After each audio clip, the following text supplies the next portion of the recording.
Pues entonces vamos a comenzar con la ponencia de la doctora Rosa María Espinoso Arcocha, que se titula Chiles jalapeños entre los mitos y las representaciones.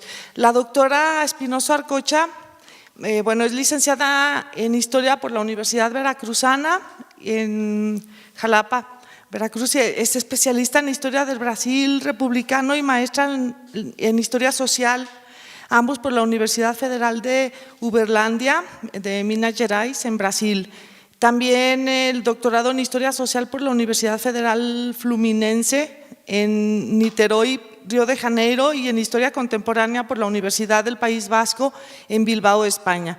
Desde 2012 es profesora e investigadora de tiempo completo en el Centro Universitario de los Lagos de la Universidad de Guadalajara, y como parte de sus actividades docentes ha impartido las asignaturas de Historia Antigua, Teorías de Género, Historia de las Mentalidades, Historia de la Vida Cotidiana, Historia de las Prácticas Culturales e Historia del Cuerpo en la licenciatura en Humanidades, y se especializa en Historia de Género y Mujeres. Y bueno, pues actualmente es la responsable de la jefatura del Departamento de Humanidades, Artes y Culturas Extranjeras. Y entonces los dejo con la doctora Espinoso. Muchas gracias, Irma, maestra Irma. Bienvenidos ya que me cabe a mí, le mandamos un saludo a Lina, nuestra compañera, doctora Lina, y ya que me cabe a mí iniciar nuestro seminario, les doy la más cordial bienvenida a nuestros compañeros que vinieron de León y a los alumnos que nos están acompañando aquí también. Y como decía la maestra, casi doctora Irma, yo he trabajado mucho las cuestiones de género, y desde una perspectiva de género es que estoy trabajando aquí los chiles de jalapeños, más específicamente, entre los mitos y las representaciones.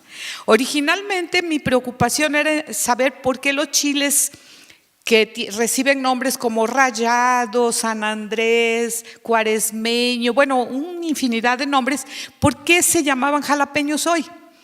¿A qué se debía si Jalapa nunca fue una ciudad muy especialmente productora de chiles? Entonces, la conclusión que llegué es que se debe a su preparación, ¿sí? Pero esto me llevó por otros caminos también, que este inicio es lo que les vengo a compartir ahora. Y comienzo. ¿Por qué hablar de chiles jalapeños en un proyecto que tiene como eje los mitos y las representaciones? Pues primero porque es un mito que los hoy llamados chiles jalapeños sean realmente jalapeños, en el entendido de que tal gentilicio se refiere a quienes son originarios de la capital veracruzana. Y segundo, porque los chiles han inspirado una serie de mitos supuestamente prehispánicos, algunos asociados al erotismo. Los mitos, en el sentido popular, sabemos, tienen una connotación peyorativa, como falsedades o supercherías, mientras que en el diccionario se definen en singular y con varias acepciones. Yo me voy a quedar con las definiciones que se dan en el diccionario, ¿sí? Para citar solo tres, la primera de estas definiciones lo presenta como, cito, una narración maravillosa situada fuera del tiempo histórico y protagonizada por personajes de carácter divino o heroico. Esta es la primera definición del diccionario. Otra lo define como, cito, persona o cosa rodeada de gran admiración o estima. Esa sería la segunda definición de mito. Y una tercera definición lo presenta como, cito, persona o cosa a la que se atribuyen cualidades o excelencias que no tiene. Las representaciones, por su vez, se justifican porque sobre los chiles también se han creado un sinnúmero de ellas relacionadas con la identidad, que tanto puede ser de origen, ya sea nacional o regional, como de género. En este caso, con fuertes connotaciones eróticas y misóginas, entendiendo aquí el erotismo como todo lo que se habla y dice sobre las prácticas sexuales, sin olvidar, claro, los performances y estrategias para estimularlas y enriquecerlas, o sea, para darles más sabor. En cuanto a la misoginia, pues ya sabemos que esta es una de las constantes en la historia en la historia. Ya no quiero decir solo de México, porque también, ¿no?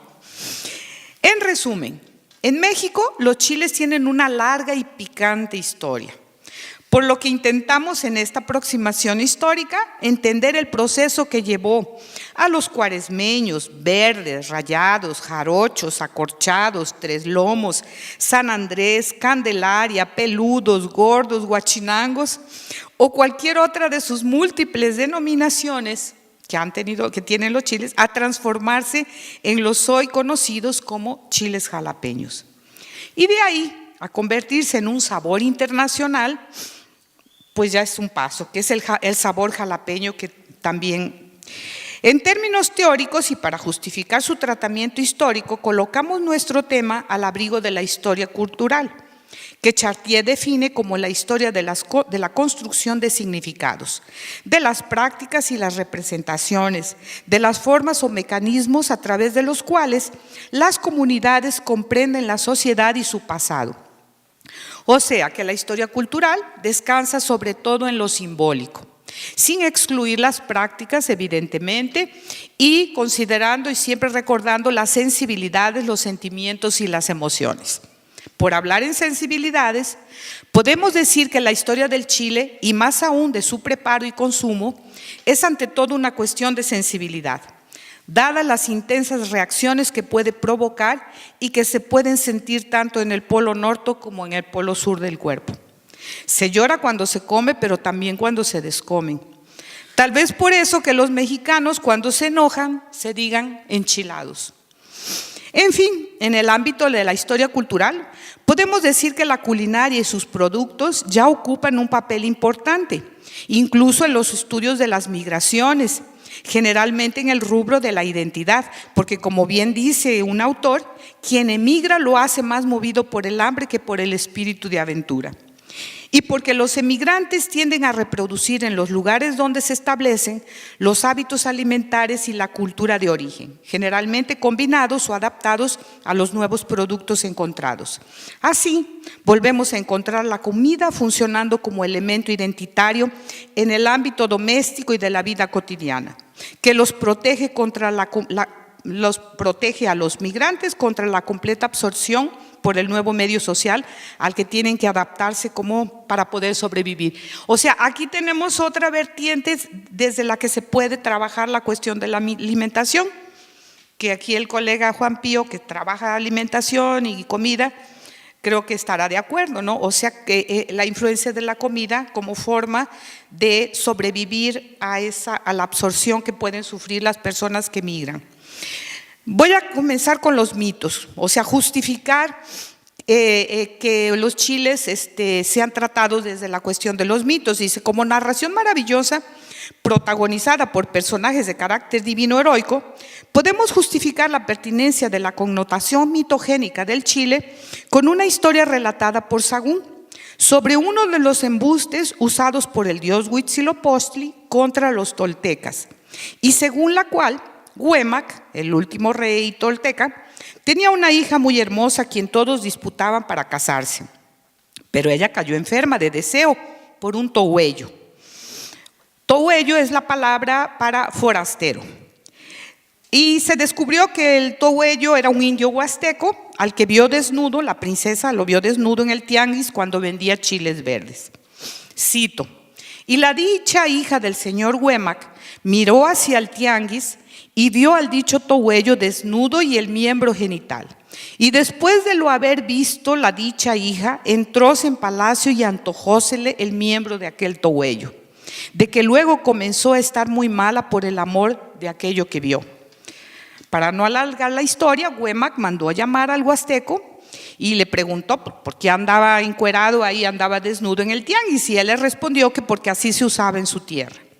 Huémac entonces le dijo que tenía que casarse con su hija y satisfacer su antojo.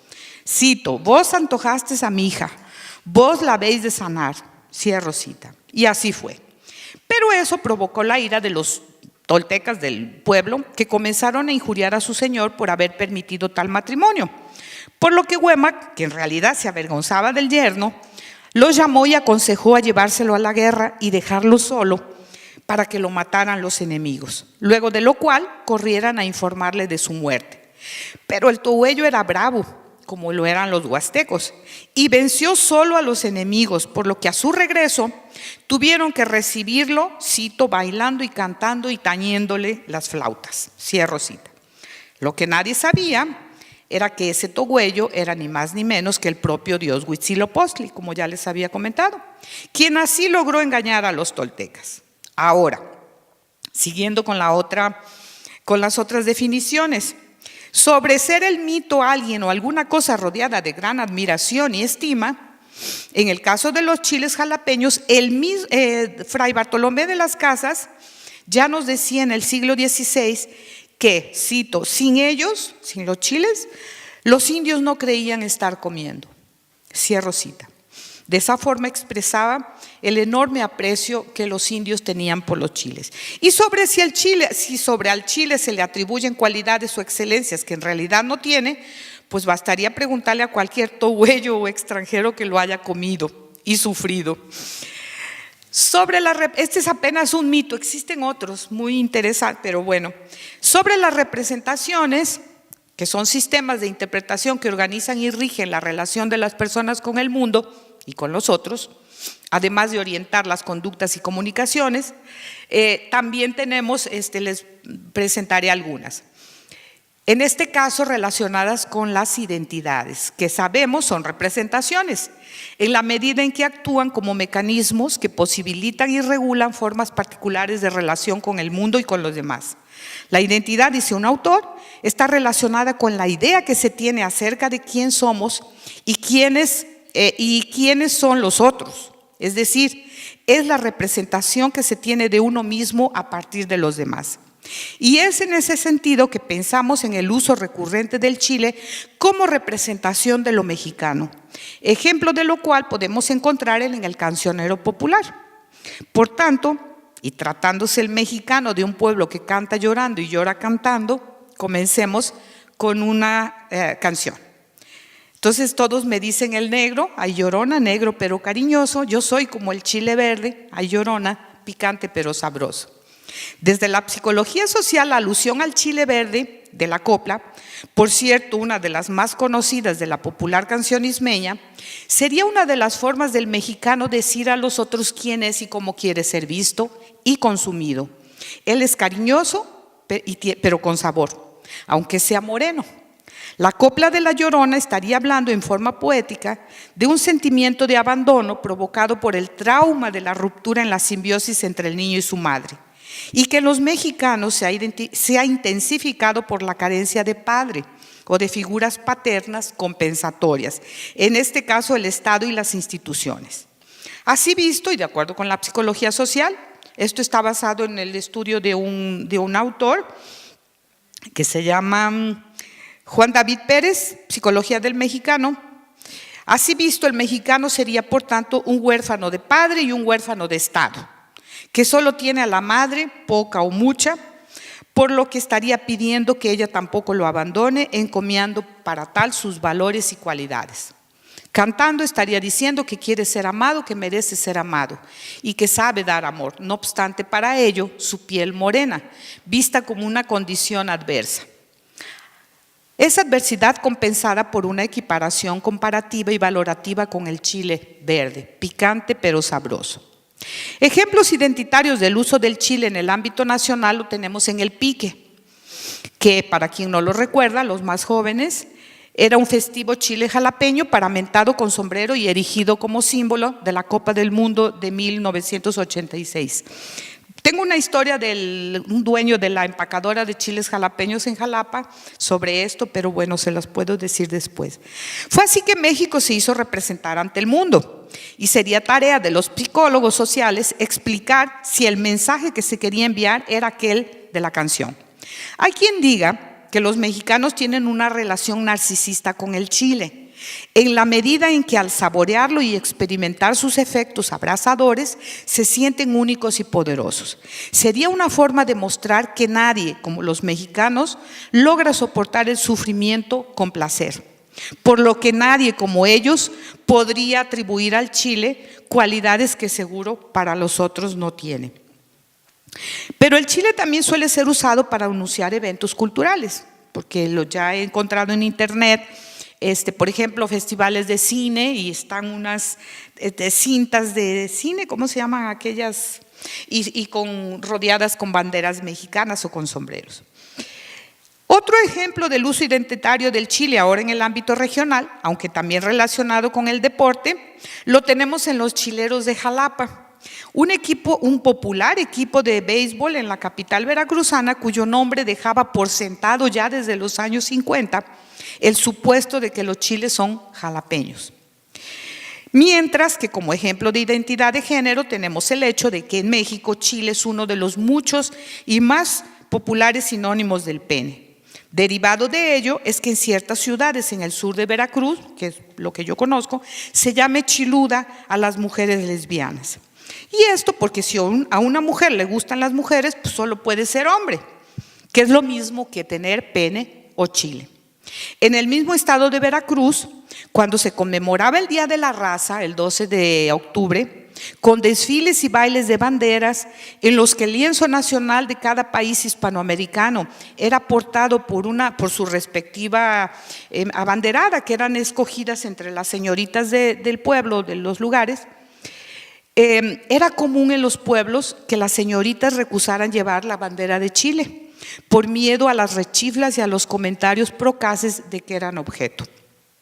Y esto yo lo presencié. Pero la asociación del chile con el pene también parece tener sus antecedentes en el mundo prehispánico, o por lo menos hacia allá apuntan las evidencias que se encuentran en las crónicas de la conquista, en el entendido de que tales crónicas son resultado de los filtrajes culturales y morales que usaron sus autores para hacerlas inteligibles en el ámbito cristiano. Ahora, con filtros o sin ellos, lo importante aquí no es si tales referencias se apegan rigurosamente a la verdad, sino que se hayan tomado como tal. Por otro lado, hay que señalar que hasta aquí las connotaciones sexuales que encontramos en ella no se refieren precisamente a los chiles, sino a quienes supuestamente los producían, esto en las crónicas. Lo cierto es que los cronistas de la conquista abundaron en referencias sobre el chile y la importancia cultural que tenía en la dieta y en el imaginario de los mexicanos, por lo que nuevamente habrá que remitirse a los huastecos, tenidos como los principales abastecedores de chiles a los mexicas. Se dice que eran identificados por sus vecinos otomíes, los huastecos, como la gente del pene, atributo que según una especialista igual se puede verificar en el Codex Borbónicus, en el que la diosa Tlazolteotl, que por cierto es una diosa del panteón mexica, pero que fue adoptada de los huastecos, era la deidad huasteca de la lujuria, aparece acompañada por jóvenes cargando enormes falos en las manos y reconocibles como huastecos por el sombrero cónico. Por otro lado, y según la misma autora, los aztecas tenían una, cito, danza obscena, que se ejecutaba durante la gran fiesta de los señores Hueyitlacuiluitl y que se llamaba Cuecuestli, término derivado de la raíz cuech o cuex, la misma que se encuentra en la base de la palabra cuexteca o huasteca. Cito, es interesante notar a este respecto, dice la autora, que en la sala secreta del Museo Nacional de Antropología en México, consagrada al culto fálico prehispánico, 10 de los 35 objetos expuestos provienen de la huasteca. O sea, todas las evidencias condenan a los huastecos, aunque nuevamente habría que precisar si eso fue cosa de los indios o de los cronistas y su moral cristiana. Para según los nahuas, los tenían como borrachos y despreciables por andar sin taparrabo, prácticas que continuaron, según él, hasta la llegada de los españoles y aún después. Bernal Díaz del Castillo los describió como el pueblo más sucio, malo y de peores costumbres entre los de la provincia de la Nueva España. Y ya en el siglo XVIII, el diccionario de Thomas Corneille, publicado en París, insistía en su desnudez como principal característica. Cito, en la entrada huasteca se lee, cito, los salvajes que habitan ese lugar andan casi desnudos. En fin, Los huastecos quedaron con fama de indecentes por andar mostrando sus vergüenzas, lo que pudo haber facilitado la asociación de estas con el Chile, del que eran grandes productores. Ahora, lo difícil es creer en una supuesta mala fama derivada de la desnudez en una gente entre la cual el desnudo pues, no era algo inusual y ni tenía necesariamente connotaciones negativas. Les recuerdo que hasta la primera mitad del siglo XX, por lo menos, en algunas regiones del sur y sureste de México, las mujeres aún llevaban el torso desnudo. Y no podemos dejar de recordar aquí a un inmigrante francés de la región de Coatzacoalcos, quien las describe así todo embelesado, como las observaba a las jóvenes de los pueblos indígenas ir al río a cargar agua llevando sus cántaros, pero principalmente las describe semidesnudas, ¿no? Pero si a la fama nos atenemos, los huastecos también la tenían de imbatibles en los combates, en los que usaban precisamente humo de semilla de chile como arma defensiva contra los enemigos. Eso nos hablaría de nuevo de una alta producción y ayudaría a entender por qué al disfrazarse de huasteco, aquel dios de la historia, hubiera escogido aparecer como un vendedor de chiles. Fuera del ámbito huasteco, en términos sagrados y todavía en el periodo prehispánico, dicen los especialistas que en el altiplano central el Chile tuvo como deidad titular a Tlatlauquicihuatl-Ixicintli, o, en la traducción, la respetable señora del chilito rojo, que venía a ser hermana de Tlaloc y de Chicomecoatl, deidades del agua y de los mantenimientos respectivamente. Entre los sacrificios que se dice se le ofrecían a esta última, durante sus días festivos estaban el ayuno en el que se abstenían de comer chile. En fin, entre los mayas también tuvieron una denominación para una deidad cósmica que aludía al chile, que se llama Sac, hierba picante. Pero yo aquí cierro porque como les decía, este es un adelanto. Yo comienzo pues con esta cuestión de buscando estas connotaciones en las crónicas de la conquista, de las cuales, como ya les digo, siempre hay que tratarlas con cuidado, no tanto como expresiones de la verdad, sino de la forma como esta verdad era interpretada o era vista o era representada por los cronistas. Y pues aquí termino y muchas gracias. No sé si me pasé o no me pasé. Bueno, pues ahora, si tienen alguna pregunta o comentario, muy picante la ponencia.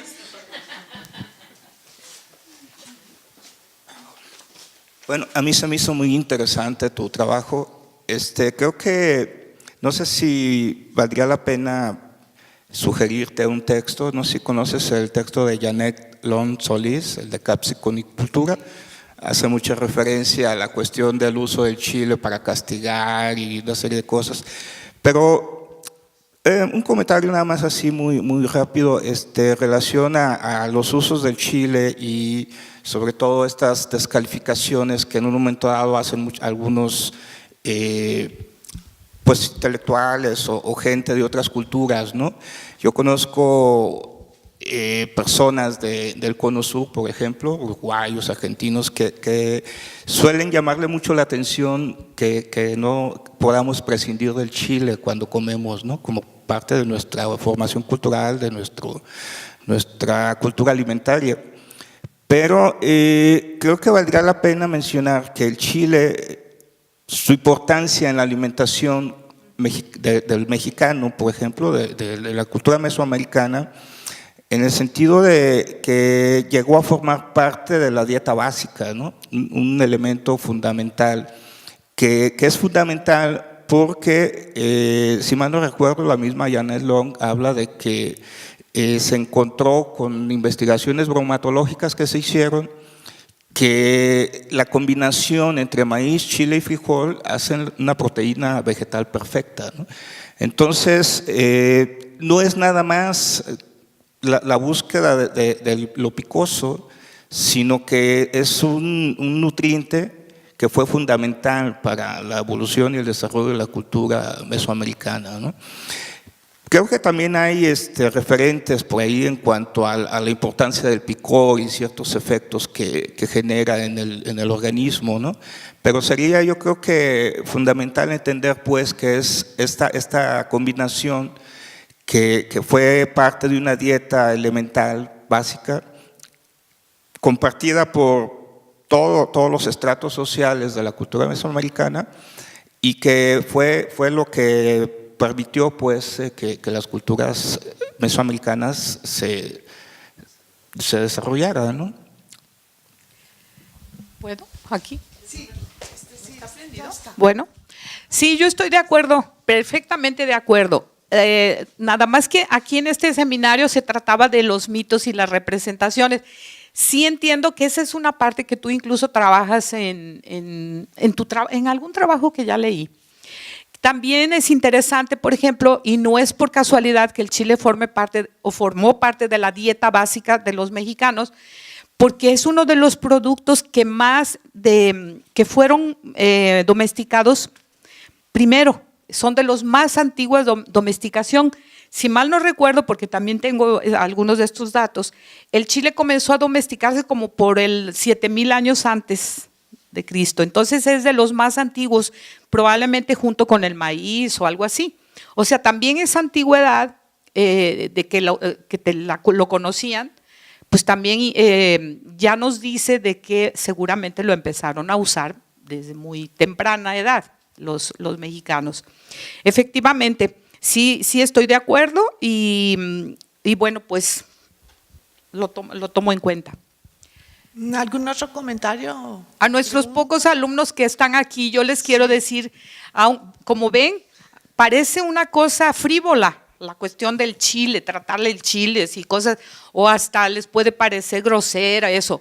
Pero lo que queremos dejar aquí claro es que eso es parte de la historia cultural.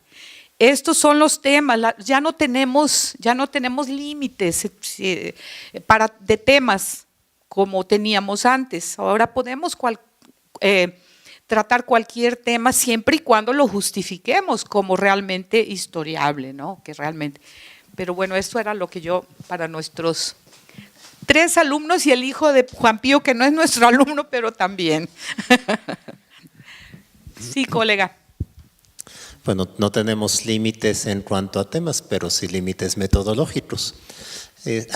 Yo tenía la curiosidad porque escuchando entiendo que es todavía un primer avance de tu trabajo. Uno se queda con la impresión de que es por el momento literalmente un mosaico de mitos y representaciones.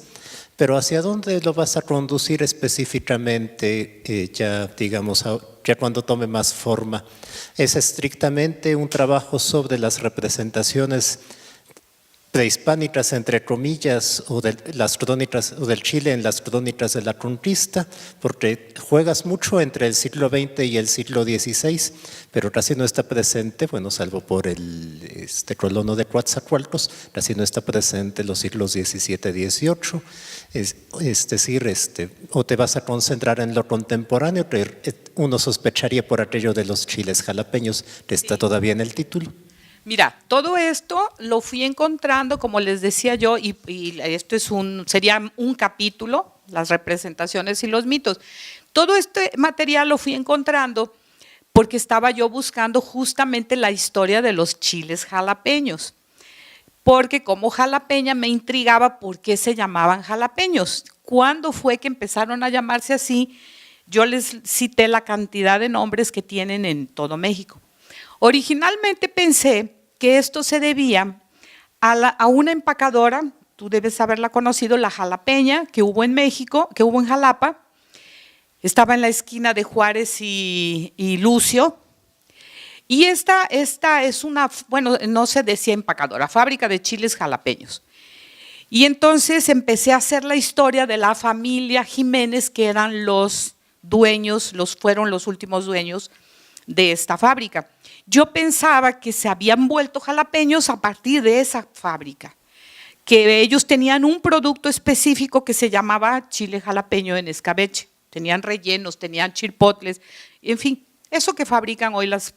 Empecé a buscar la historia y empecé cómo se fundó esta empacadora, pero fue hasta los años 30, pero que antes fue la Unión, que fue una tienda.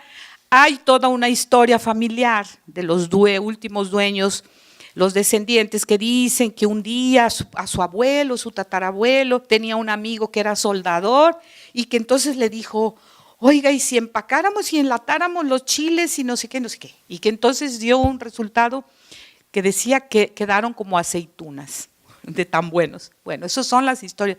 Todo eso empecé a recopilarlo. Pero luego nos dimos cuenta que en realidad el chile jalapeño antecede a la fábrica esta. Y que ya antes de 1880, por ejemplo, ya se llamaban, había y se anunciaban en los periódicos en la Ciudad de México, ahí en el Zócalo, en las plazas, ahí se anunciaban que ahí se vendían los legítimos chiles jalapeños. O sea, esto, bueno, ahora estoy intentando, creo que esto está relacionado con la cuestión del preparo de los chiles, ¿sí? Que más específicamente del escabeche, lo que me va a llevar también a, pues, investigar el escabeche como una de las técnicas de conservación, ¿sí? O sea, yo estaba buscando esto y creo que tendré que partir del siglo XIX, o sea, será mi punto, mi base cronológica, pero a partir del siglo XIX yo me puedo mover hacia el pasado o hacia ahora. En el caso, por ejemplo, ya de los mitos y las representaciones. La estructura que pretendo dar a mi trabajo, del cual esto es una parte, no es una estructura estrictamente cronológica lineal, sino como lo he hecho en otros. Escojo o me ubico en un periodo, que es en el caso del 19, y de allá puedo ir y regresar. No sé si respondí metodológicamente. Sí. Bueno, ya, sí. Un último comentario. Perdón, nos hemos extendido. Muy interesante tu trabajo. Digamos, tratando de complementar lo que dijiste, que me parece acertado, este asunto de cómo elegir los temas, me parece importante destacar el enfoque. Es decir, hace 30 años esto no tendría sentido, en un enfoque donde las estructuras, donde el marxismo, donde las clases sociales, en fin, era lo que se veía. En este caso, el enfoque sobre un objeto aparentemente humilde, como es el chile, ¿no? Desentraña muchísimas cosas sociales, muchísimas cosas de costumbres, identidades, incluso el asunto de las industrias, la forma de vida de la gente. Millones de personas viven en torno, nos puede parecer exagerado, pero en torno a la industria del chile, con todo lo que significa, lo preparan, lo expenden, en fin. Entonces, el enfoque me parece interesante y significativo en cuanto a que hay dentro de cada sociedad ciertos productos y objetos más significativos que otros. Y en el caso de la sociedad mexicana, sin duda, este humilde producto agrícola, que no lo es tanto, y además, como bien dices, por las derivaciones, por toda la historia que viene aparejada respecto a la gastronomía mexicana, por ejemplo, el famoso tornachile, el chile poblano, con todo ese… En fin, nos hace ver cómo este objeto simple no es simple y cómo el enfoque que se puede dar sobre él resulta muy significativo para entender mucho del pasado de regiones de México y mucho de la sociedad mexicana actual incluso. Muy bien, felicidades. Sí, muchas gracias. Sí, fíjate que yo estuve investigando, por ejemplo, y ahorita volviendo a lo de la culinaria, en los fondos reservados de la biblioteca de la Universidad de la UNAM, tienen una colección de libros de cocina del siglo, creo que algunos del siglo XVII. Los tengo todos, y ahí aparecen muchísimo esos tornachiles, todas estas formas de preparo, ¿sí? Entonces, o sea, sí, hay muchísimo material. Y otro tema es justamente lo de la industria. Y sí es cierto, porque cuando yo hablé con el último dueño de la Jalapeña, yo le pregunté a quién le vendieron sus instalaciones y todo, y si mal no me acuerdo fue a La Costeña. Y le pregunté porque ella era la más antigua que había, la Jalapeña, y yo le pregunté cuál de todas estas marcas se parece más a su Ellos nunca patentaron su receta, sino que se la sabían de memoria y me la dieron por escrito. Y me dijeron que era la costeña la que los preparaba de forma más parecida. Sí. Oye, nada más, ¿puede preguntar? No es comercial, ¿eh?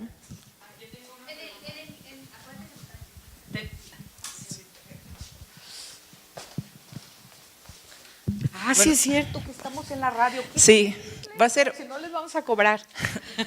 va a ser muy breve. Bueno, lo que comentaba de cuándo habían aparecido la primera referencia a jalapeños, recuerdo que fue en 1848, cuando a través de la hemeroteca se rastreó ahí una referencia a la venta de chiles jalapeños en la Ciudad de México. Y bueno, la pregunta era porque ahora recuerdo mucho que en todas estas imágenes que aparecen sobre brujería, New Age, chamanismo y tal, aparece el chile como un elemento inclusive para curar a las personas, para limpiarlas. Entonces no sé si usted ha encontrado alguna referencia que vincule al chile con la brujería o Todavía la no, santería o algo fíjate. así. No, digo, pero no descarto que lo encuentre, porque buscando todos los usos del chile, pues seguramente lo encontraré, pero todavía no, fíjate, es una novedad. Y sí es cierto, es que Andrea es mi auxiliar, mi investigadora que me ha estado ayudando muchísimo en este rastreo en las hemerotecas. ¿Sí? Bueno, pues yo ahora para concluir le voy a entregar a la doctora Rosa María Espinoso Arcocha esta constancia. Solamente, bueno, le voy a dar lectura solamente a esta que es la primera.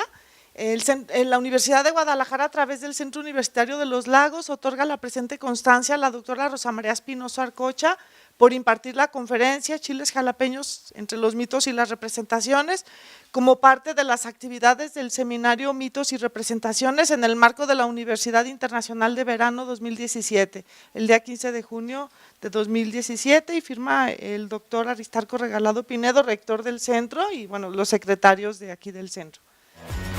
Un aplauso.